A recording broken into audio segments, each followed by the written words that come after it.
ሰላም ክቡራት ተኸታተልቲ ከመይ ትቕንዩ እዚ ኣብ ሃርሞኒ ሚድያ ዝፍኖ ኩሉ ሻዕ ኣብ ሰሙን ሓደ ግዜ ናባኹም ነምፆ ናይ ዜና መጽሔት መደብ ኮይኑ ናይ ሎማዓንቲ ዜና መጽሔት መደብና ካብ ካልእ ግዜ ፍልይ ብዝበለ ነቲ ዘለናዮ እዋን ናይ ስካት ግብሪ ምኽፋልን ግብሪ ዝምለስን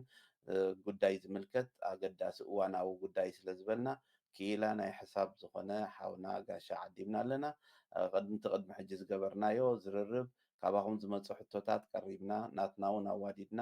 ካልእ ተታሒዞም ዘለዉ መደባትን ዝምልከት ናይ ሓባር ዝርርብ ክንገብር ኢና ኣብዚ ጋሻና ምሳና መፂ ኣሎ ኣብኡ ዘለኩም ሕቶታት እውን ከም ትቐጻሊ ዝበልናዮ ኣብ ትካል ምኽፋል ድዩ ትካል ከፊትኩም ትኸዱ ዘለኹም ድዩ ምስ ስካት በርከት ዝተኣሳሰርን ምስ ናይ ሕሳባት ዝተኣሳሰርን ጉዳይ ናይ ነዊሕ ዓመት ልምዲ ዘለዎ ስለ ዝኾነ ብዛዕባኡ ኣስፊሕና ክንዘራረብ ኢና ምስኡ ንገብሮ ዝርርብ ነቲ ልሙድ ናይ ዜና መጽሔት መደባትና ብዝተቐየረ መልክዕ ከነቕርቦ ኢና እቲ ምድብ መደብና ከዓ ብዝቕፅል ብከምቲ ናይ ቅድሚ ሕጂ ገባብ ክንቅፅሎ ምዃንና እንዳሓበርና ንሎሚ ግን ኣገዳስነት ናይቲ ናይ ስካትን ምስ ስካት ተተኣሳሲሩ ዝመፅእ ጉዳያትን ኣብ ግምት ብምእታው ምስ ጋሻና ብሓባር ኮይንና እዚኣ ምሳኹም ክንላዘብ ኢና ናብቲ ተቐሪቡ ዘሎ ዝርርብ ክንሰግር ኢና ጋሻና እንቋዕ ደሓን መፀኻ ክንብሎ እሞ መጀመርያ ብሽምኩም ከዓ ነቲ ቀፃሊ ነቲ ጉዳይ ክንደልዮ ከለና ጋሻና መፅዮ ዝህበና ሓበሬታ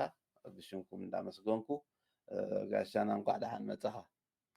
ይኾነለይ እንቋዕ ደሓን ፀናሕካ እሞ ጋሻና ነብስኻ ዶ ምቑሩብ መፋለጥካ ነቶም ድሒሮም ዝረኣዩ ድሪኢኻ ቅድሚ ሕጂ ኣብቲ መደባትና ዘይነበሩ ነብስኻ ሞ ተፋልጥ ሽዑ ኣብቲ ጉዳይ ክንኣቱ ኣራ ይቐኒለይ ካልእ ኣነ ተመስገን ስብሃቱ በሃል ኣብ ስቶክሆልም እየ ዝቕመጥ ሞያይ ኣብ ስካት ተበርከት ስካት ሬቪሶር ኮይነ ንነዊሕ ዓመታት ድሕሪ ምስራሕ ሕጂ ከዓ ናይ ገዛ ርእሰይ ሮዶቪስኒንግስ ቢሮ ኣለኒ ናይ ሕሳባት ኣተሓሕዛ ናይ ግብሪ ኣከፋፍላ ምኽሪ ዝደልዩ ምኽሪ ምሃብ እዚ ሞያይ ኣብ ኮሙኒቲ ይፈርከብ ኦኬ ፅቡቅ እግረ መንገዲ እንታይ ክብል ኢለ ኣብቲ ትጥቀመሉ ቃላት ስጋዕ ዝተኻእለ ግዜ ነቶም ተርሚኖሎጂስ ብትግርኛ ክትብሎም ተኽኢልካ ከዓ ፅቡቅ እዩ ነቲ ዝከታተል ሰብ እንታይ ትብል ከም ዘለካ ብልክዕ ክፈልጣ ወላ ብራኬት እንዳእተኻታ ናይ ሽወደን ቃል ብትግርኛ እንተልካ ብዙሕ ግዜ እንግሊዝ ተብዝሑ ኢኹም እንዳበሉ ወላ ኣብ ካልእ ግዜ ክንዛረብ ከለና እሞ ኣብዚ ከዓ ትሰብ ምእንቲ ብቐሊል ክርዶ ከምኡ እንተጌርና ዝበለፀ እዩ እሞ ሓው ተመስገን ከምሉ ቅድሚ ሕጂ እኳ መደብ ሒዝና ቀጻሊ መስትናትኩም ሙያ ዝምልከት ሕቶታት ዝመፅእ ናይ ትካል ዝገበሩን ወይ ክገብሩ ዝደልዩን ዝምልከት ዝርርብ ዝጀመርናያ ነይሩ ሎሚ ግን መባእታዊ ዝኾነ መእተዊ ብዛዕባ ናይ ኣሰራርሓ ስካት በርከት ከም ትካል ዝገብሮም ነገራት ኣብ ግብሪ ተተሓሒዙ እንታይ እዩ ናይ ዕማም ናይ ስካት በርከት ንሓደ ዜጋ ከም ውልቂ ከም በዓል ትካል ከም ኩሉ ስካት በርከት እንታይ ጊዱ እንታይ ዝገብር هراي هذا مجمريا تي دحلف انترفيو ጌርና ነርና ብዛዕባ ሓፈሻዊ ብዛዕባ ተፈላለየ ንሕጋዊ ቅርፅታት ናይ ትካላት ተዘራሪብና ሰማዕትን ተዓዘብትን ከዓ ሕቶታት ተለኩም ኢልካዮም ሕቶታት ሰዲዶም ኢልካ ኣለዎ ከም ዝተረዳእኒ እሱ ድሓር ክንወስዶ ኢና ሶቲ ቃል ኣቲኻሎም ቃልካ ሓሊኻ ምምፃእካ ብጣዕሚ ድምጎስ ነገር እዩ ሕጂ እምበኣር መጀመርያ ሎሚ ሕፅር ዝበለ ብዛዕባ ተራ ናይ ስካት ተበርከትን ሕጂ ከዓ ናይ ዓመታዊ ናይ ግብሪ ፀብፃብ ንረክበሉ በዓል መዚ ናይ ግብሪ ስካት ተበርከት ስለ ዝኾነ ሓፈሻዊ ብዛዕባ ናይ ዲክለሬሽን ናይዚ ዓመት እዚ ዝብል ክንዘራረብ ኢና ስካት ተበርከት ሓደ ዓብይ ትካል እዩ ዓብይ መንግስታዊ በዓል ስልጣን እዩ ብዙሕ ዝተፈላለየ ክፋላት ዘለዎ እዩ ናይ ስካት ጥራሕ ዘይኮነ ስካት ተበርከት ዝኾነ ስሙ ናይ ግብሪ ጥራሕ ዘይኮነ ናይ ምዝገባ ህዝቢ ፎልክ ቡክ ፎሪን ኣብ ስካት ተበርከት እዩ ዝኣልዮ ከምኡውን ዝተፈላለየ ስካት ብሮትሲኤን ሄድ ትበሃል ኣለዎም ናይ ኦክላገሬ ናይ ግብሪ ገበናት ምርመራ ክገብር ምስ ዝደልየ ዝብልዎ ዓብይ ዕማም ዘለዎ እዩ ስካት ተበርከት ብዛዕባ እቲ ናይ ግብሪ ክፋሉ ክንዛረብ ከለና እምበር ስካት ተበርከት ናይ ኩሉ ሰብ ውልቃዊ እቶት ዘለዎ ውልቀ ሰብ ግብሪ ዝኸፍለሉ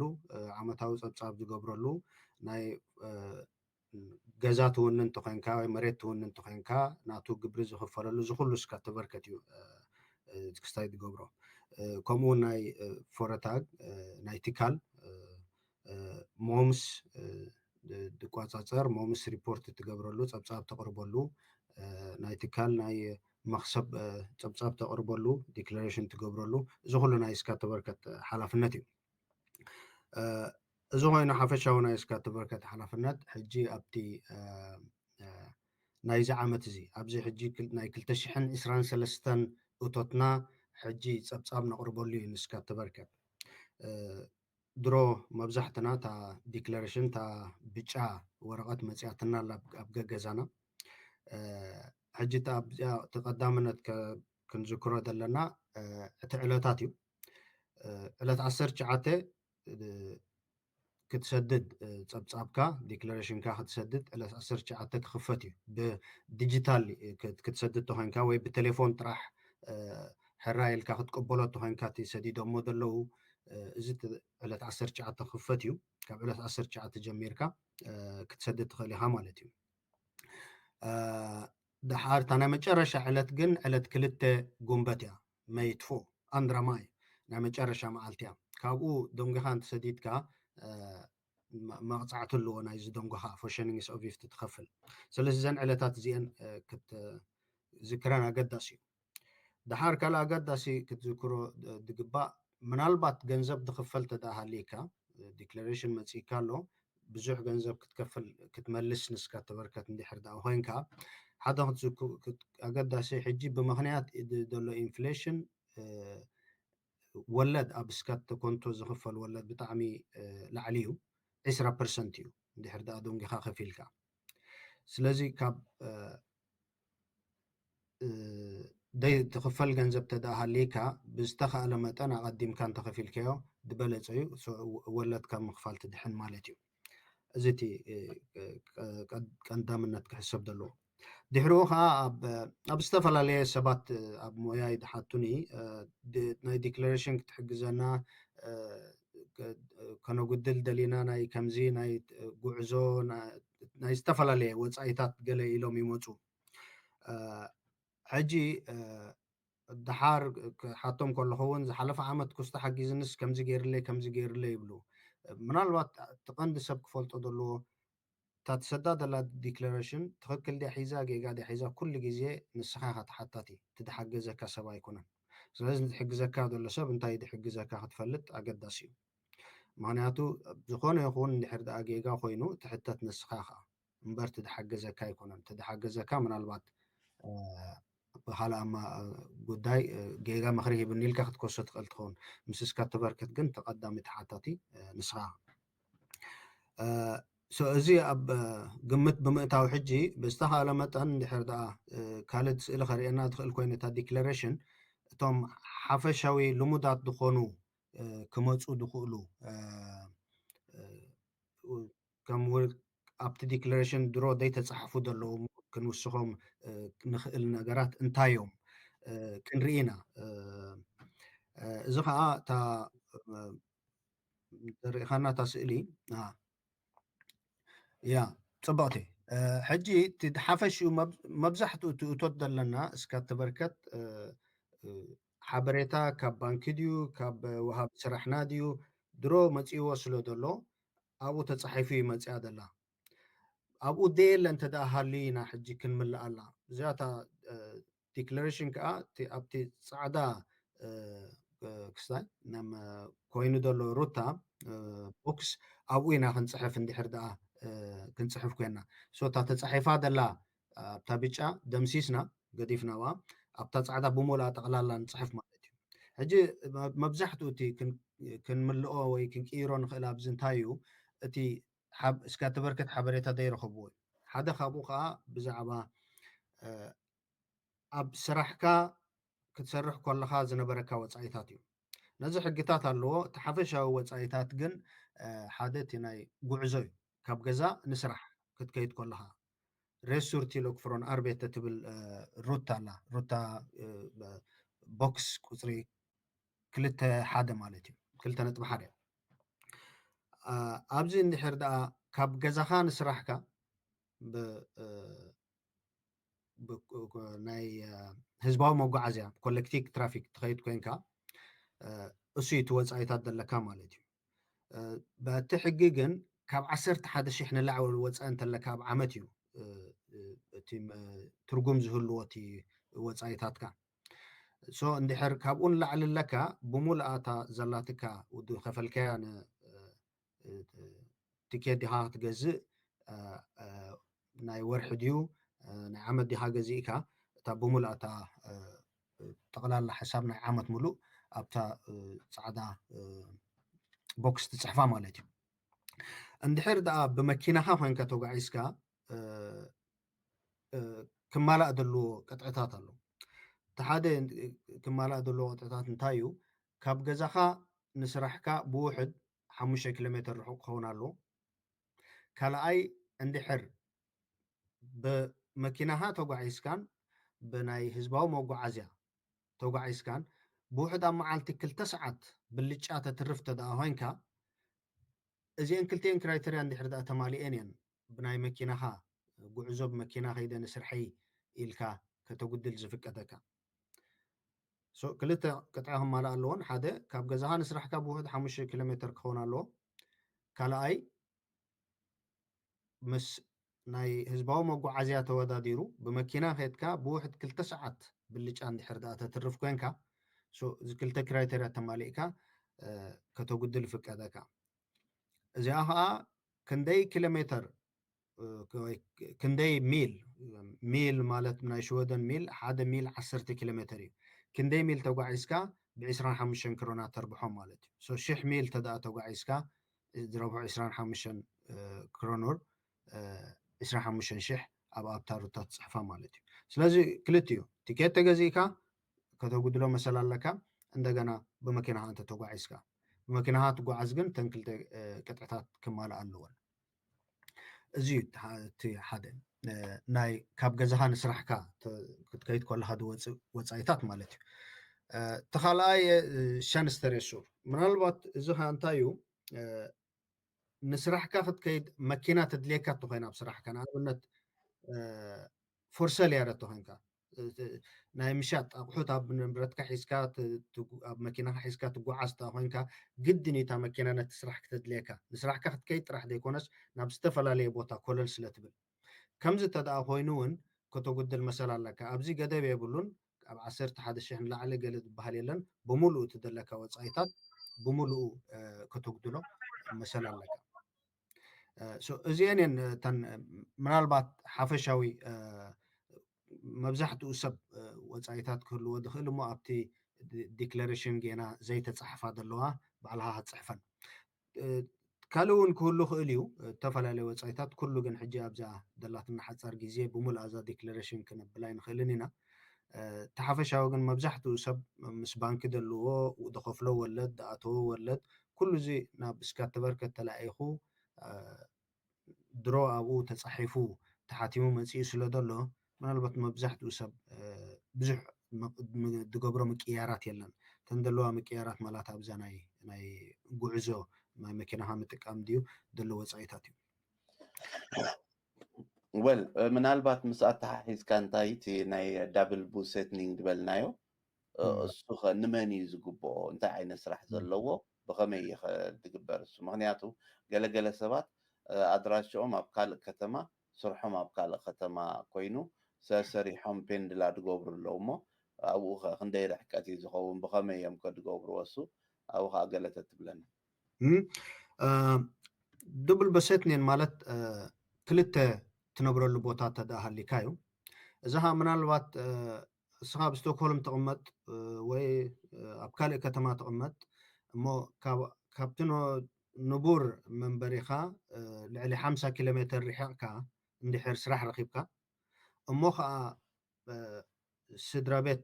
ቤተሰብ ተዳሃልዮምኻ ስድራ ተድመሃልዮምኻ በዓልቲ ቤትካ ድዩ ደቅኻ ድዩ በዓል ቤትክ ድዩ እንድሕር ደኣ ሃልዮም ክትገዛ ሙሉእ ብሙሉእ ክትገዕዝ ተዘይክኢልካ ቦታ ርሑቕ ስለ ዝኾነ ኣብኡ እንድሕር ደኣ መንበሪ ካልኣይ ጌርካ ነዚ ወፃኢታት ስለ ዘለካ ዝያዳ ብምክንያት كلتا منبر بوتا نزون كتقدلو يفقدك ابقى لابتا ديكلاريشن على ناي جزار اسا بوكس علاتا فور دبل بسيتني انتبل اذا خلط عينتي حدا تي تعابي وصايتي منبري جزاي اندحر دا جزا كلاي جزا تخاري خل خابو بملؤ تدلكا نايتي جزا خراي وصاي كتقدلو مثلا لك بزي جل جدب بملؤ عمت ملؤ زخفل كايو جزا خراي كتقدلو مثلا لك أبريسوها أب كاب نبور بوتها أب كالي كيت كاس لدهن كاتسرح دلها كالي وصايتات نتمع علتا وصايتات كا كوسخ سلدخل كاب تلومود 78 كرونان معلتي እንደገና ከዓ ናይ ምግቢ ድዩ ናይ ገለ ወፃኢ ንዑ ነቲ ዝያዳ ድመፅ ወፃኢ ብምሉእ ወፃኢ ካይኮነን ትሽፍነልካ ነቲ ዝያዳ ዝወሰኸ ዘሎ ወፃኢታት ብምክንያት ናብ ካልእ ቦታ ምጉዓዝካ 78 كورونا نمعلت قصير كها إذا خلاي كل زدميركا ناي جزا خراي نايتي 78 معلت كورونا نخلو وصايتاتن كل دميركا أبتا كسايت صحفة مالتي إزي نتي جن نتسب مخنيات علىك بيتسب سدرا قديفكا أبكال بوتات خيس لدلها بو مخنيات حتى جزا تكاريو دلها بو مخنيات خاب كال بوتا كل تبوتا تنبر دلها إزي تي كال ويل قتيله زحتك خبت ساتفت زمص حتوታት ኣብቲ ዝሓለፈ መደባትና ዝፈነናዮ او زقربوا حتوታት ክንምለሰኩም ኢና ዝበልናዮ ካብኡ ኮይኖም ቀዳመይቲ ሕቶ ብዛዕባ ኤፍ ስካትን ኤፍ ኤ ስካትን እንታይ ይፍልልዩ ዝብል ሕቶ ኣሎ ምስ ኣልግባ ቢልካ ከዓኒ ኮንኩሽ እንታይ ኮንኩሽ ዝኣቱ ምን ብኸመይ እዩ እንታይ ከምቲ ምስ ኮንኩሽ ተተሓሒዙ ዝመፅእ መስርሕ እንታይ ይመስል ዝብላ ሕቶታት መፅናን ኣለዋ እሞ ናበን ክብለክ بتام قدامي حتى هنجمر اف سكات ويكا اف اي سكات انتايو دبليو نزهن كان بقلل دبلا ما قلدهن كان قلت صوت داوهنا مجمريا تا اي سكات دبهارالو ناهن قلت لنا اي سكات مالتك اذا كلنا سرحتنيا خوينا دوموس نقبل نخوفلو جبري كاب انستلين مالتي كاب سرح كاب ناي سرح كاب دوموز نخوفلو جبري سيو اي سكات بهال كل سرحتنيا اسكات አለው اسكات እንድሕር ዳውሃንካ ትኸፍል ሰራሕተኛ ማለት እዩ ስለዚ እቲ ደሞዝ ዝህበካ ትድኽፈለልካ ሶሻል ኦፊስተር ትበሃል ኣሎ እቲ ሶሻል ድሕነት ውሕስነት ናይቲ ሕብረተሰብ ድኽፈል ኣሎ ከም ወሃብ ስራሕ ክኸፍለልካ እዩ እንደገና ካብታ ደሞዝካ ከዓ ግብሪ ቆሪፁ ንስካ ተበርከት ክሰድድ እዩ እዚ ሓላፍነት ናይቲ ደሞዝካ ድኸፍለካ ዘሎ እዩ እዚ ሃታ ትርጉማ ናይቲ ኤስካት ኤስካት ተዳ ኮይኑ እስኻ ደይኮንካ ስተውሃብ ስራሕካ ይቆሪፁ እቲ ግብሪ ንስካ ተበርከት ድሰድድ እዚ ሰራሕተኛ ክትኮን ከለካ ማለት እዩ ካልእ እንታይ እዩ ሰራሕተኛ ተደይኮንካ በዓል ትካል ተዳ ኮንካ በዓል ትካል ተዳ ኮንካ ኤፍ ስካት ይደለካ ኤፍ ስካት ማለት ከዓ እስኻ በዓል ትካል ኢኻ ግብርኻ ባዕልኻ ክትከፍሎ እቲ ስራሕ ድሃበካ ኣይኮነን ሶ እንድሕር ስኻ ኤሌክትሪሽያን ኮንካ ንሓንቲ ፎረታግ እንድሕር ዳ ሰሪሕካ ኣላ ወይ ንውልቀ ሰብ ኬትካ ሰሪሕካ ሽዑ ናይ ክፍሊት ኢንቮይስ ፋክቱራ ትሰደሎም ብሙሉኣት ይኸፍሉኻ ሽዑ ስኻ ባዕልኻ ትስካት ንስካት ተበርከት ትኸፍል እዚ ትርጉሙ ናይ ኤፍ ስካት ስለዚ ብሓፈሽኡ እታ ኤፍ ስካት ማለት ንስኻ ባዕልኻ እስካትካ ከም ትኸፍል ምዃንካ ተርኢ እቲ ድኸፍለካ ከዓ ሰብ ደሎ ከዓ እስካት ቆሪፀ ክሕዝ ንስካ ትበርከት ክኸፍል ኢሉ ኣይሓስብን ከምኡ እውን ኣይግደድን እስካት ተበርከት ንዓኻ ኤፍ ስካት ተፈቒድልካ ኣሎ ምስ በሎኻ ነቲ ምሳኻ ንግዲ ትገብር ሰብ ገንዘብ ምቁራፅ ግብሪ ምቁራፅ ካብ ድብል ምምሕዳራት ኣድሒኖሞ ኣለዉ ማለት እዩ እዚ ትርጉሙ እንድሕር ኤፍ ስካት ዘይብልካ ግን ድኾነ ይኹን ድኸፍለካ ሰብ እስካት ቆሪፁ ዝተረፈ ክኸፍለካ ዘለዎ ግብሪ ቆሪፁ ዝተረፈ ክኸፍለካ ዘለዎ እዚ እቲ ሓላፍነት እንድሕር ኤፍ ስካት ዘይብልካ ኤፍ ስካት ምህላውካ ግን እቲ ሓላፍነት ናባኻ ከይድሎ ማለት እዩ እዚ እቲ ፎረታግ ተኮንካ ንስኻ ግን እቲ ሳልሳይ መልክዕ እንታይ እዩ ገለ ክፋልካ ሰራሕተኛ ኢኻ ደሞዝ ትወስድ ገለ ክፋል እቶትካ ከዓ ናይ ትካል ኣለካ ብትካል መልክዕ ተካይዶ ተዳ ኮንካ ክልተ ዓይነት እስካት ክትከፍል ኣለካ ሓደ ተኣርቤት ሲቫረ ናትካ እቲ ኣስካት ትበሃል ክኸፍሎ እዩ እቲ ናትካ ወሃቢ ስራሕ ናይቲ ብፎረታግ መልክዕ ተካይዶ ዘለካ ከዓ እስኻ ክትከፍሎ ኢኻ ኤፍ ስካት እዚኣ ኤፍ ስካት ኤፍ ኤ ስካት ተባሂላ ትፅዋዕ ማለት እዩ ስለዚ ኤፍ ኤ ስካት ዝህልወካ ናይ ስራሕ ናይ ደሞዝ እቶት ክህልወካ ከሎን ናይ ንግዲ እቶት ክህልወካ ከሎን ማለት እዩ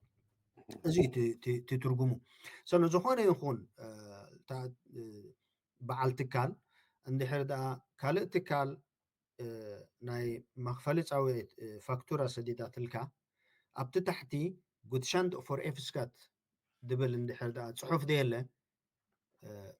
ክትከፍሎም የብልካን ወይ ጉድሻንድ ምስኮኖ ዘድልካ ኣለዎም እታ ፋክቱራ ወይ ግብሪ ቆሪፅካ ክትከፍሎም ኣለካ እንድሕር ስቂልካ ንዝኾነ ትካል ኤፍ ስካት ጉድሸንት ደይኮነት ሰዲዳትልካ ፋክቱራ ከፊልካያ ካብ ሓላፍነትካ ነፃ ይትወፅን ኢኻ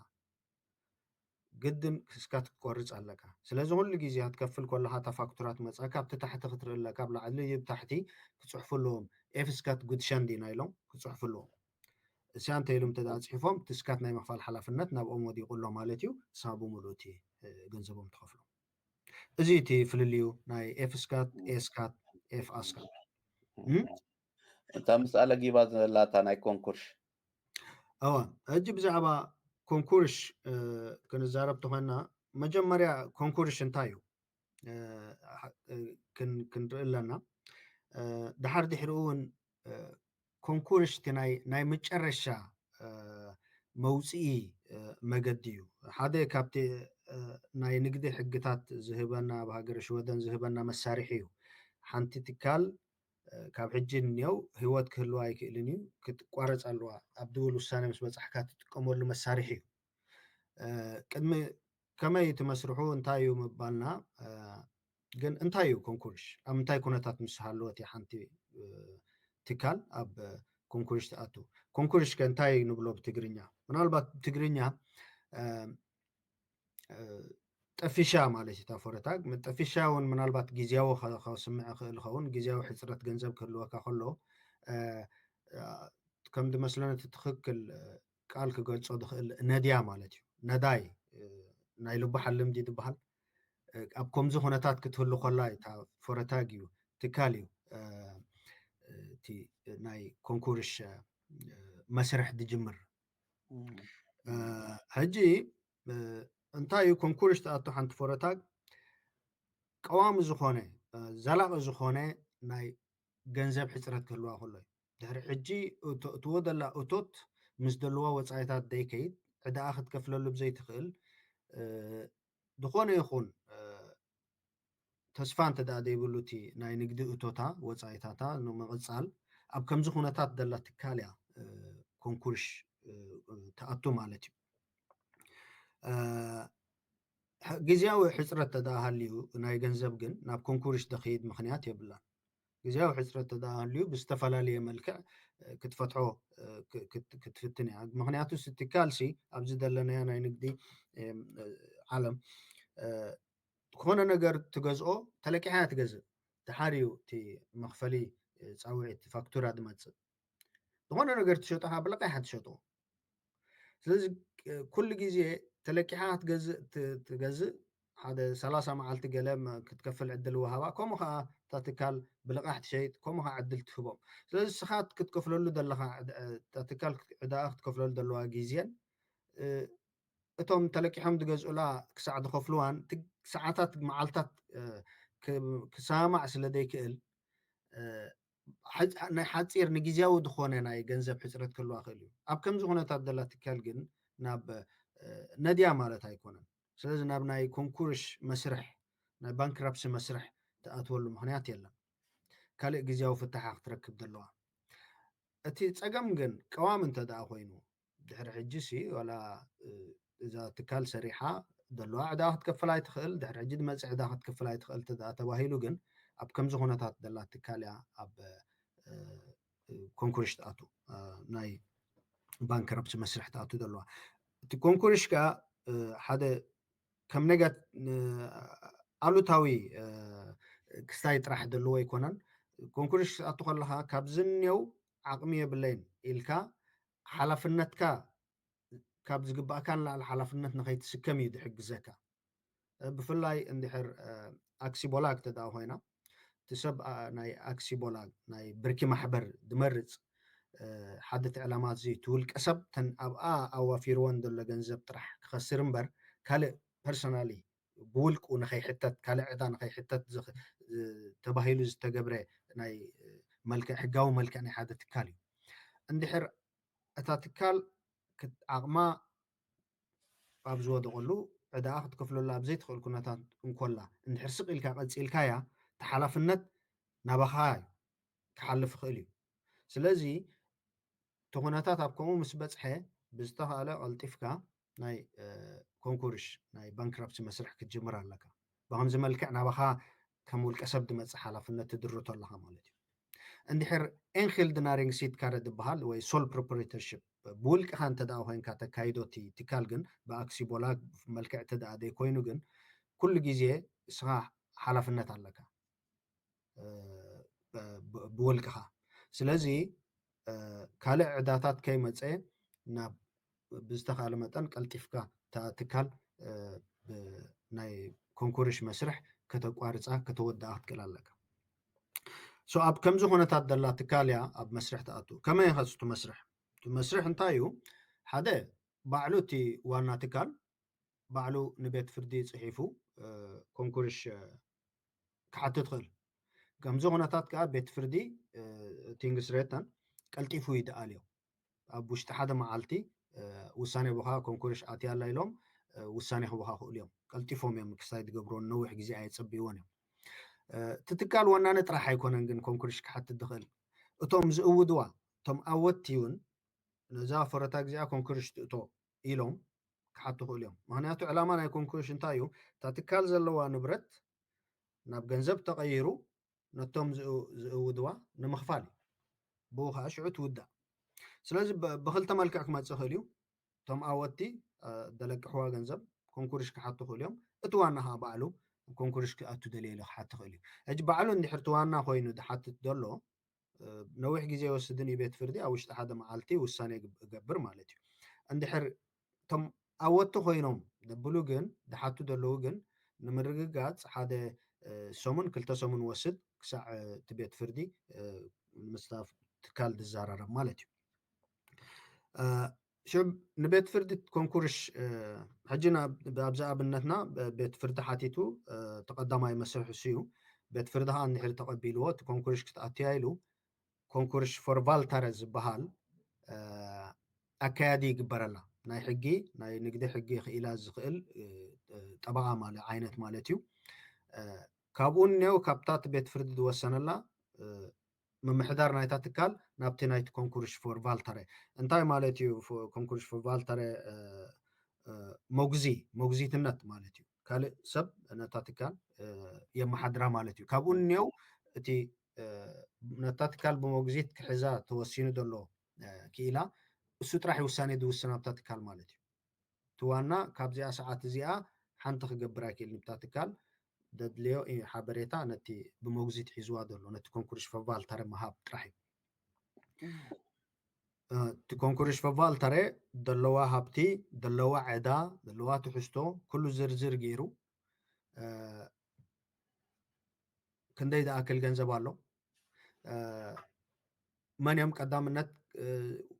ኣወቲ ክኽፈሉ ዘለዎም ርእዩ ዝኽፈል ተሎ ይኸፍል መብዛሕትኡ ግዜ ብዙሕ ብገንዘብ ኣይህሉን እዩ ኮንኩርሽ ተበፅሓታ ፍረታ እዚ መስርሕ ይገብር ማለት እዩ እዚ ኩሉ መስርሕ ገይሩ ምስ ወድአ ንቤት ፍርዲ ፀብፃቡ የቕርብ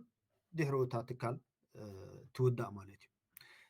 ሽዑ እቶም ዝእውድዋ ገንዘብ ነይሩ ተኮይኑ ክኽፈሉ እዮም ገለ ወይ ክፋል ረኽቡ ኮኑ ወይ ኩሉ ረኽቡ ኮኑ ኩሉ እኳ ዝረኽብዎ ይክእሉን እዮም ወላ ሓንቲ እውን ኣይረኽቡን ኮኑ እዚ ከዓ ቀፃሊ መዓልታዊ ዘሎ እዩ ኣብዚ ዘለናዮ ሕብረተሰብ ፎረታግ ኣብ ኮንኩርሽ ክኣትዋ እቲ ምስኦም ንግዲ ዝገብር ዘለዎን እዚ ኣብ ግምት እቲ እዩ ንግዲ ዝገብር እዚ እቲ መስርሕ ናይ ኮንኩርሽ ኣብዚ ግን ቅድሚ ምባልና ሓደ ግዜ ሓደ ሰብ ሓቲትኒ ነይሩ ኣብ ገለ ኣጋጣሚ መኪና ገዚኡ ካብ ሓደ ሰብ እዛ መኪና ምስ ገዛ ድሕሪ ቁሩብ ኣዋርሕ ሓደ ኮንኩርሽ ፎርቫል ተረ መፂኡ መለሳ ኢልዎ እዚ ኸ እንታይ እዩ ኣብቲ ናይ ኮንኩርሽ ሬት ኣብቲ ናይ ሕጊ እንታይ እዩ ምናልባት በዓል ትካል ገንዘብ እታ ትካል ሕማቕ ትኸይድ ከም ዘላ ፈሊጡ ገንዘብ ንዕኡ ከይውፅእ ቅድሚ ዕዳ ምኽፋሉ ወይ ነዝማዱ ጥራሕ ከይህብ ወይ ንዕሩኽቱ ጥራሕ ከይህብ ኩሎም እቶም ደለቅሑ ዘለዉ ማዕረ ምእንቲ ክእለዩ ሕጊ ኣለዎ እንድሕር እቲ ኮንኩርሽ ፎርቫል ተረ 6 ወርሒ ንድሕሪት ተመሊሱ እዩ ድርኢ ብውሕድ እንድሕር ኣብዚ 6 ወርሒ መኪና ሸይጡ ንኣብነት ዝበዓል ትካል ሓንቲ መኪና ኣብቲ ትካል ዝነበረት ንሓደ ዓርኩ ይሸጠሉ ወይ ንሓዉ ይሸጠሉ እቲ ገንዘብ ብኡ ገይሩ የውፅኦ ይኸይድ እቲ ኮንኩርሽ ፎርቫል ተረ ካብቲ ዝገዝአ ሰብ መለሳ ኢሉ ክመልስ መሰል ኣለዎ ኦተርቪኒንግ ስሬት ይበሃል ስለዚ ክትገዝእ ከለኻ እውን ከም ውልቀ ሰብ ድዩ ከም በዓል ትካል ካብ መን ትገዝእ ኣለኻ ምፍላጥ ፅቡቅ እዩ ኣብ ናይ ጥፈሻ መስርሕ ዘላ ትካል እንድሕር ደኣ ንብረት ገዚእካ እቲ ኮንኩርሽ ፎርቫል ተረ ክሕድገካ መለሶ ክብለልካ ዝኽእል ኩነታት ክህሉ ስለ ዝኽእል እዚ እውን ኣሎ ግን ከም ዝበልክዎ ኣብ ናይ ጥፈሻ መስርሕ ከነእትዋት እንተዳ ኮይና ሓንቲ ትካል እቲ ናይ መጨረሻ ቀዋሚ ዝኾነ ክስታይ ክኸውን ኣለዎ ካልእ ኣማራፂ ገና ኣሎ እቲ ሕጊ ካልእ ዝህበና መሳርሒ ኣሎ በጀካ ናይ ኮንኩርሽ እዚ ኸ እንታይ በሃል ፎሮታግስ ሪኮንስትሩክሽን እዚ እንታይ ማለት እዩ ሪኮንስትሩክሽን ብትግርኛ ምናልባት ዳግመ ስርርዕ ዳግመ ምህናፅ ዳግመ ስርርዕ ዳግመ ምህናፅ ሕጂ እዚ እንታይ እዩ ዕድል ዝህብ ሓንቲ ትካል ንነዊሕ ግዜ ዕዳ ዝተለቅሓቶ ዕዳ እንዳኸፈለት ሬንታ መፅእ ምስኡ ገለ ፅቡቅ ስራሕ እንከለዋ ከተረክብ ግን ኣይትኽእልን ክትከፍል ኣይትኽእልን እዚ በዓል ትካል እንድሕር እዛ ትካል እዚኣ ገለ ካብዚ ዕዳታታ ተሰሪዝላ ገለ ካብዚ ዕዳታት ምኽፋል እንድሕር ደስኪሉ ሰሪሓሲ ከተፍሪ ክትቅፅል ትኽእል እያ ዝብል ፕላን እንድሕር ኣለዎ ከርኢ ዝኽእል ኮይኑ ኣብ ክንዲ ኮንኩርሽ ንቤት ፍርዲ ናይ ሪኮንስትሩክሽን መስርሕ ክኣቱ ይሓትት እዚ ካልእ ኣማራፂ ኣሎ ቀጥታ ናብ ኮንኩርሽ ደእቱ ምክንያት የለን እንድሕር ደኣ እቲ ትካል ፅቡቅ መፃኢ ኣለዎ ክእቱ ክእል እዩ ዝብል ግምት ጌርና ናይ ኣብ ክንዲ ኮንኩርሽ ሪኮንስትሩክሽን ምሕታት ኣማራፂ እዚ እንታይ ማለት እዩ ልክዕ ከምቲ ኮንኩርሽ እቲ ዋና ናይ ሪኮንስትሩክሽን መስርሕ ክነኣቱ ኢሉ ንቤት ፍርዲ ይሓትት ነዚ እውን ቤት ፍርዲ ቀልጢፉ እዩ ዝውስኖ እቲ ቤት ፍርዲ ወሲዱ ኣተወ ፅሑፍ ርኢዩ ቀልጢፉ ሓደ ሪኮንስትሩክተር ይገብረላ ልክዕ ከምቲ ኣብ ኮንኩርሽ ፎርቫል ተረ ዝበልና ኣብ ሪኮንስትሩክሽን ከዓ ሪኮንስትሩክተር ግበረላ ማለት እዩ እዚ ከዓ ከምኡ ክኢላ እዩ ናይ ሕጊ ክኢላ ክስታ እዩ እዚ እንታይ እዩ ኣብ ውሽጢ ሰሙን እዛ ፎሮታግ ዘለዋ ትሕዝቶ ርኢዩ ትትብሎ ዘላ ፕላን ክብል ኣድማዕ ድዩ ክኸውን ዝኽእል ድዩ ርኢዩ ናቱ ፕላን ይሕንፅፅ ናይ ሪኮንስትሩክሽን ፕላን ሓንፂፁ ንቤት ፍርዲ የቕርብ ኣብ ውሽጢ ሰሙን ሕጂ ሓንቲ ውሳኔ እቲ ቤት ፍርዲ ናይ ሪኮንስትሩክሽን ውሳኔ ምስ ወሰነ ካብዚ እኒአውታ ትካል ዕዳ ክትከፍል ኣይፍቀዳን እዩ ኩሉ እቲ ዝነበረ ዕዳ ካብታ ዕለት እቲኣ ዝነበረ ተመዝጊቡ ዝነበረ ዕዳ ደው ብል ድስክል ማለት እዩ ካብ ዕዳ ካብ ምኽፋል ደው ትብል እንደገና ካልእ ክትልቃሕ ዕዳ ክትውስኽ ከዓ ኣይፍቀዳን ኩሉ ነገር ትገብሮ ብሽዑ ሽዑ ብምግዛእን ብምኽፋልን ብዕዳ ብምልቃሕን ኣይከውንን ማለት እዩ እዚ ከዓ እቲ ናይቲ ሪኮንስትሩክተር ስራሕ ዝኾነ ይኹን ትገብሮ ነገር ይቆፃፀራ ማለት እዩ ክትልቃሕ ዕዳ ክትውስኽ ከም ዘይብላ ሽዑ ኣብ ውሽጢ 2-3 ሰሙን ድሕሪኡ እቲ ሪኮንስትሩክተር ነቶም ኩሎም ዝውንንዋ ዝእውድዋ ይፅውዕ ማለት እዩ ገምጋም ገብር ንኣብነት እንድሕር 50% ካብቲ ዘለዋ ዕዳ እንድሕር ደኣ ተሰሪዝላ ፅቡቅ ክትከይድ ትኽእል እያ ኢሉ ወሲኑ ንኩሎም ቶም ዝእውድዋ ይዕድሞም ከምዚ እዩ ዘሎ ኩነታት ስለዚ 50% ካብዚ ዕዳኣ ክስረዘላ የድልያ ይብል ከድምፁ እዮም ማለት እዩ ነቲ ናይ ምድማፆም እውን ስርዓት ኣለዎ ንኣብነት 50% እንድሕር ክስረዝ ኮይኑ ከባቢ 75 ካብቲ 75% ንላዕሊ ዕዳ ዝውንኑ ሕራይ ኢሎም ተሰሚዖም እቶም ካልኦት ዋላቶም እምቢ ዝበሉ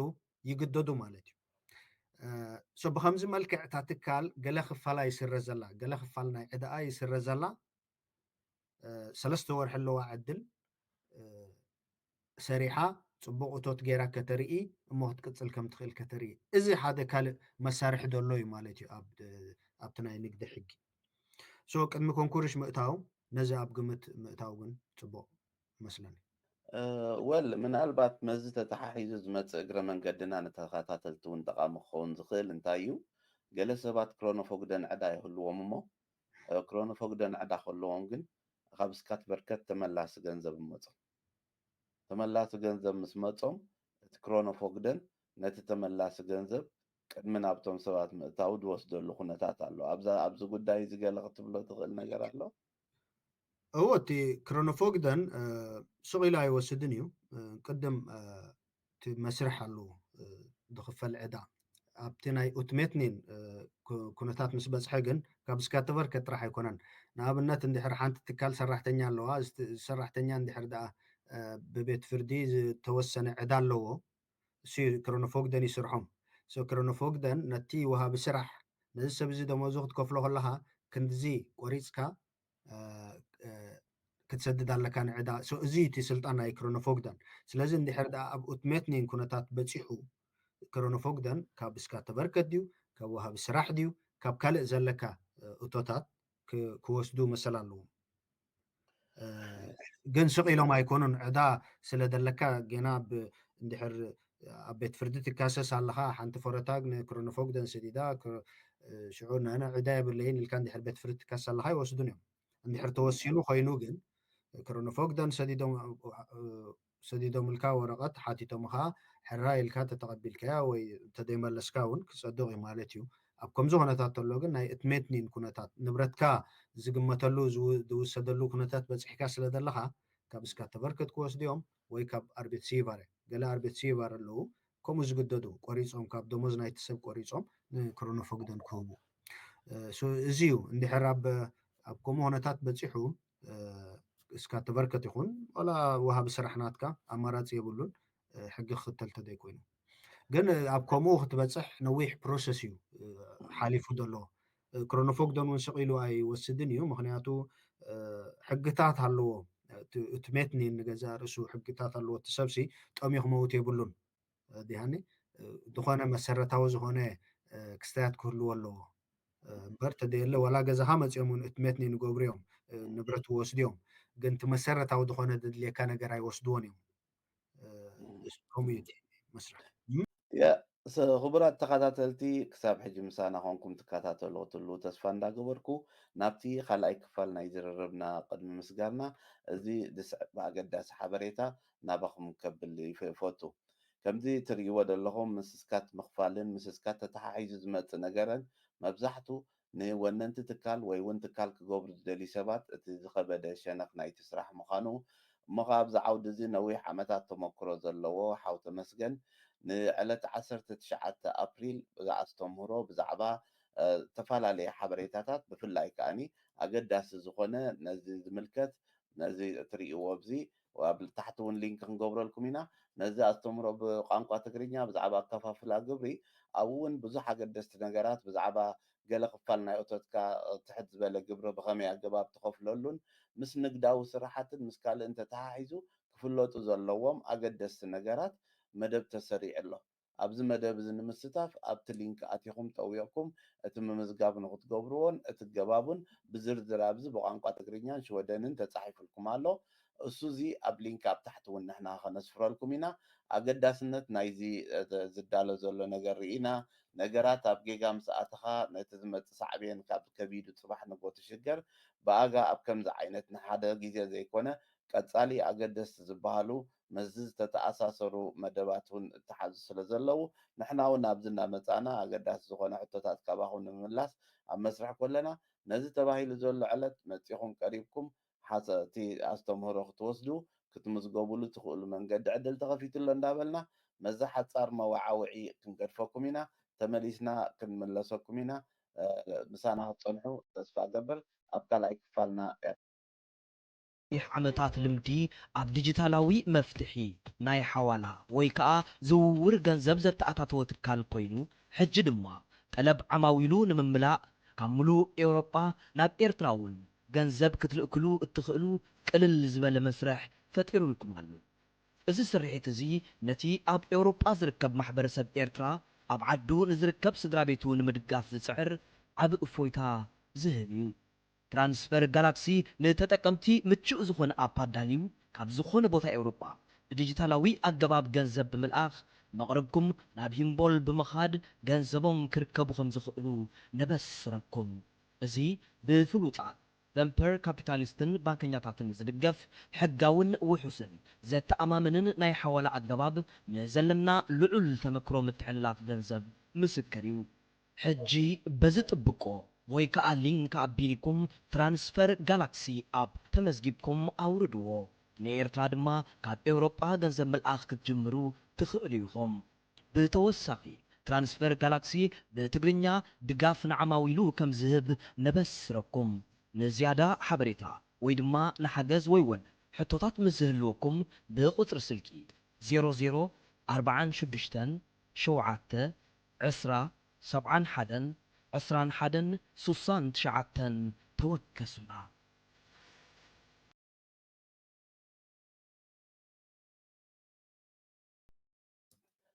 ሰላም ክቡራት ተኸታተልቲ ተመሊስና መፂናኩም ኣለና። ጋሻና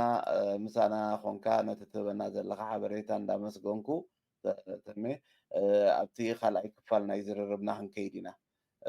ከም መደብ እዚ ኣብ ቁሩብ ክንሕብር ፀኒሕና ሓበሬታ እሞ እዚ ተታሒዙ ዘሎ መደብ ንዕለት 19 ኣፕሪል ዝምልከትን እቲ ትሕዝትኡን ቁሩብ ዶ ኣስፋሕ ኣቢልካ ብዛዕባኡ ትገልፀልና ኣገዳስነቱ እንደገና ምስ ናይ ስራሕ ተመክሮኻ ሰባት ነዚ ብዘይምፍላጦም ዝገብርዎም ልሙዳት ጌጋታት እሞ ክፍለጡ ዘለዎምን ነዚ እውን ብዘይምፍላጦም ዝኸስርዎ ዘለውን ምስሃብካና ዝያዳ እቲ ኣገባቡ ብኸመይ መንገዲ ከምኡውን ፕራክቲካል ኣስፋሕ ኣቢልካ ብሓባር ክትገልፀልና ናባኻ ክገድፎ። ኦኬ መራ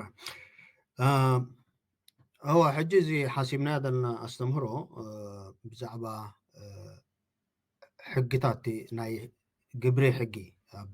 ሃገረ ሽወደን ዝህቦ ዝተፈላለየ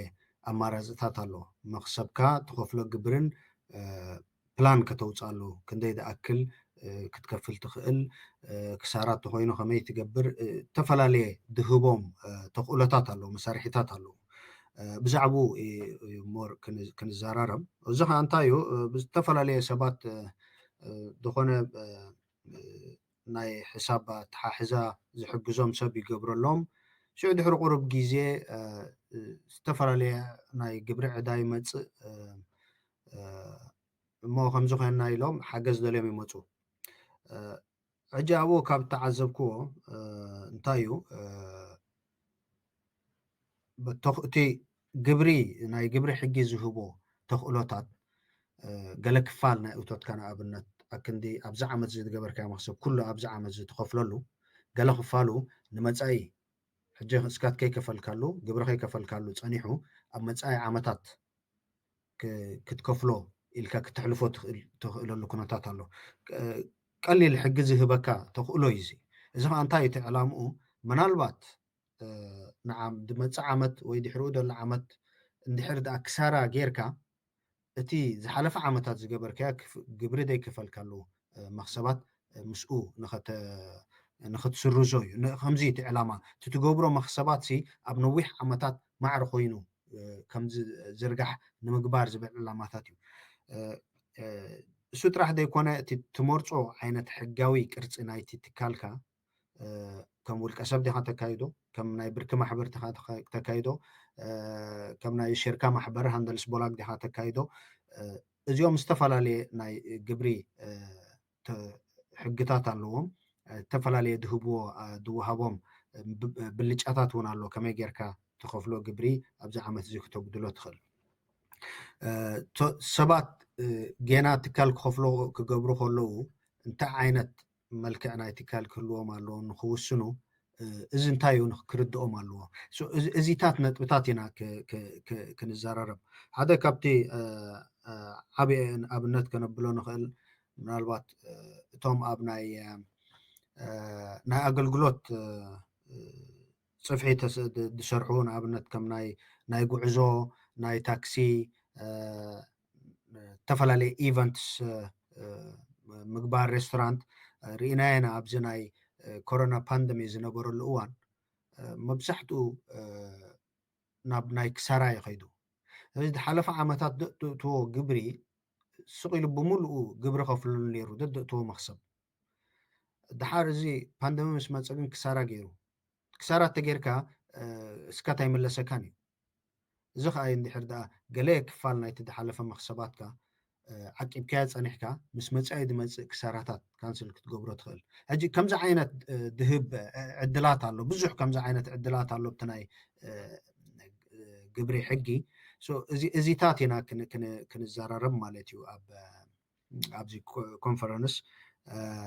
ድሓር እውን እቲ ግዜ እንተፈቂድዎ እውን ካብ ተመክሮና ዝረኣናዮ ዝተፈላለየ ሰባት ቅድሚ ዝኾነ እንታይ ሽግር ከምፅእ ቅድሚ ምባል ምሕሳቦም ኣብ ውዕል ይኣትዉ ወይ ኣብ ናይ ንግዲ ሽርክነት ይኣትዉ እሞ ሽዑ ድሕሪ ቁርብ ኣዋርሕ ዝኣተውዎ ደይዋፅእ ምዃኑ ይርእይዎ ስለዚ ከምዚታት ኣብነታት እውን ኣሎ እንድሕር ኣርኪብና እዚታት እውን ክንጠቕሶ ክንፍትን ኢና ተደየላ ኣብ ካልእ ኣጋጣሚታት እዚ እቲ ቀንዲ ዕላማ ናይዚ ንገብሮ ዘለና ኣስተምህሮ እቲ መሪፅናያ ዘለና ሎካል ከዓ ዳርጋ ማእከል እዩ ኣብ ስታድስሃገን እዩ ዝርከብ ኣድራሻ ኣብኡ ተፃሒፍልኩም ኣሎ ስትራንድበሪ ስጋታን 68 ዳርጋ ማእከል እዩ ተስፋ ንገብር ብዙሓት ሰባት መፅኦም ክሳተፉ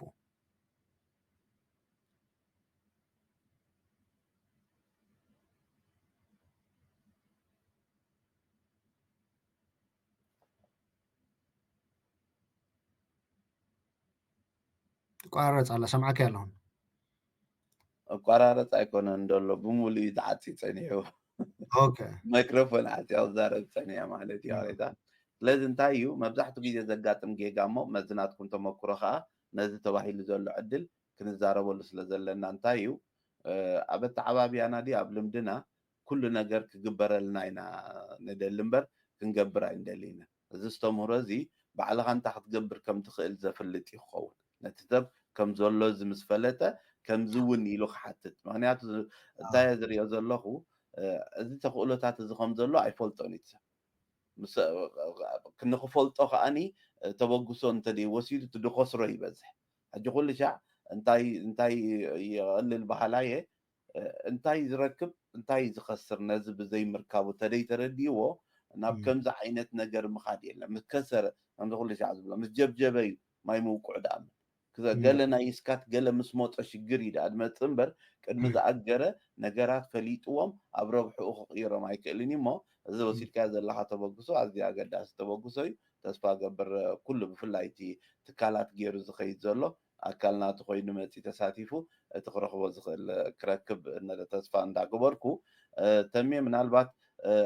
ኣብዚ ጉዳይ እዚ ኣዝዩ ሰፊሕ ኣርእስቲ ስለዝኾነ ቀፃሊ ብሓንሳብ ስለንህሉ እውን ምናልባት መዚ ሓፈሻዊ ክንብሎ ዝፀናሕና እሞ ብፍላይ ኣገደስቲ ነገራት ትብሎም ኣብዚ እዋን እዚ ሰባት ክሓልፍዎም ደይብሎም ነገራት ሂብካ መዛዘሚ ዝኸውን ገለ ነገር ክትብ ዕድል ክበካ እሞ ብኣ ክንዛዝብ 50 ደቂቃ ጌርና ኣለና ደዩ ከም ዝበልካዮ ብጣዕሚ ሰፊሕ ክስታ እዩ ኩሉ ክነብሎ ንኽእል ኢና እንታይ ዳ እዩ ካብቲ ዝረኣናዮ ተመክሮታትና ጥራሕ ኢና ከነካፍሎ ንኽእል ዝተፈላለዩ በብንእሽቶ ካብ ዝተፈላለየ ኣጋጣሚታት ዝበዝሐ ሓበሬታታት እክብ ማለት እዩ ትሰብ ሕጂ ኣብዚ እንታይ እዩ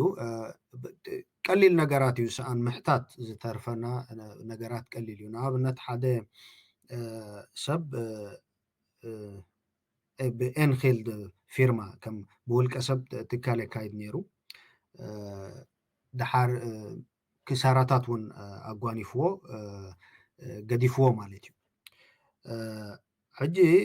እንደገና ድሕሪኡ ኣክሲቦላ ገይሩ ካልእ ክስታይ መስርሕ ጀሚሩ ናይ ንግዲ መስራሕ ጀሚሩ ሕጂ ሰብ እዚ ደይፈልጦ እንድሕር ንኣብነት ሓንቲ ትካል ኤንኺል ድናሪንግ ሲትካ ተካይድ ነርካ እሞ ክሳራታት እንድሕር ኣጋጢሙካ ሓድሽ ትካል ተኣ ኮይኑ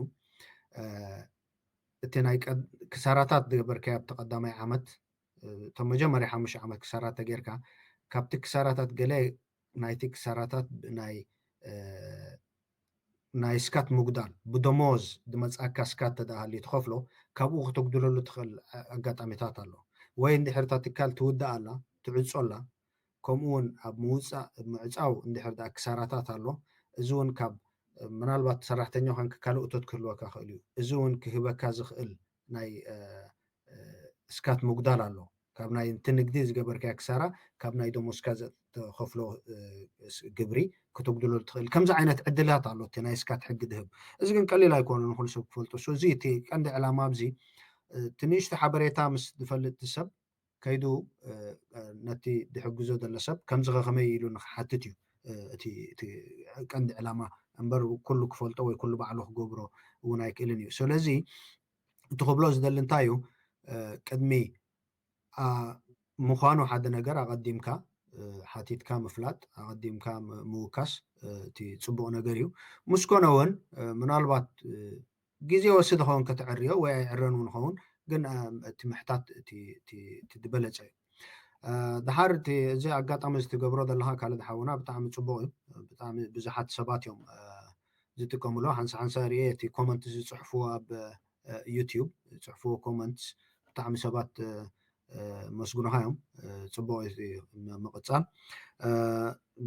ከምዚ ተዛረብናሎ ቀዲምና እውን ምናልባት ግዜን ኩነታትን ተፈቒድዎ ሓደ መዓልቲ ቀጥታ ዝስደድ ሰባት ባዕሎም ሕቶ ቀጥታ ዝሓትሉ ኩነታት እውን ክንፈጥር ተስፋ ንገብር ይቐኒየለይ ኣነ እውን ሓው ተመስገን እቲ ግዜኻ ሂብካ ብዝመፂኻ ሓበሬታ ቀፃሊ ትህበና ብሽም ሃርሞኒ ሚድያ እንዳመስገንኩ ዝቕፅል መደባትና ከምቲ ተታሒዙ ዘሎ ካብ ህዝቢ ዝመፀና ሕቶታት ክንገብር ብኡ ቢልና ከዓ ኩሎም ትካል ዝገበሩን ብሕጂ ትካል ክገብሩ ዝደልዩን ነቲ ተባሂሉ ዘሎ ኣስተምሮ ኣብ ረብሕኦም ከውዕልዎ እንዳፀዋዕና ደጊምና ብሽም ሃርሞኒ ሚድያ እንዳመስገና ኣብዚኣ ናይ ሎማዓንቲ መደብና ክንዛዝም ኢና ሰላም ቅንያት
وعوعد الفوكو ስርዓት ኣብ ሰሜን ኤውሮጳ ዝመደበሩ ትራንስፈር ጋላክሲ ዓመታት ልምዲ ኣብ ዲጂታላዊ መፍትሒ ናይ ሓዋላ ወይ ከዓ ዝውውር ገንዘብ ዘተኣታተወ ትካል ኮይኑ ሕጂ ድማ ቀለብ ዓማዊሉ ንምምላእ ካብ ሙሉእ ኤውሮጳ ናብ ኤርትራ እውን ገንዘብ ክትልእክሉ እትኽእሉ ቅልል ዝበለ መስርሕ ፈጢሩልኩም ኣሎ እዚ ስርሒት እዚ ነቲ ኣብ ኤውሮጳ ዝርከብ ማሕበረሰብ ኤርትራ ኣብ ዓዱ ንዝርከብ ስድራ ቤቱ ንምድጋፍ ዝፅዕር ዓብይ እፎይታ ዝህብ እዩ ትራንስፈር ጋላክሲ ንተጠቀምቲ ምቹእ ዝኾነ ኣፕ ኣዳልዩ ካብ ዝኾነ ቦታ ኤውሮጳ ብዲጂታላዊ ኣገባብ ገንዘብ ብምልኣኽ መቕረብኩም ናብ ሂምቦል ብምኻድ ገንዘቦም ክርከቡ ከም ዝኽእሉ ነበስረኩም። እዚ ብፍሉጣት ቨምፐር ካፒታሊስትን ባንከኛታትን ዝድገፍ ሕጋውን ውሑስን ዘተኣማምንን ናይ ሓዋላ ኣገባብ ንዘለና ልዑል ተመክሮ ምትሕልላፍ ገንዘብ ምስክር እዩ። ሕጂ በዚ ጥብቆ ወይ ከዓ ሊንክ ኣቢልኩም ትራንስፈር ጋላክሲ ኣፕ ተመዝጊብኩም ኣውርድዎ። ንኤርትራ ድማ ካብ ኤውሮጳ ገንዘብ ምልኣኽ ክትጅምሩ ትኽእሉ ኢኹም። ብተወሳኺ ትራንስፈር ጋላክሲ ብትግርኛ ድጋፍ ንዓማዊሉ ከም ዝህብ ነበስረኩም። ንዝያዳ ሓበሬታ ወይ ድማ ንሓገዝ ወይ እውን ሕቶታት ምስ ዝህልወኩም ብቁፅሪ ስልኪ 00 46 7 10 71 21 69 ተወከሱና።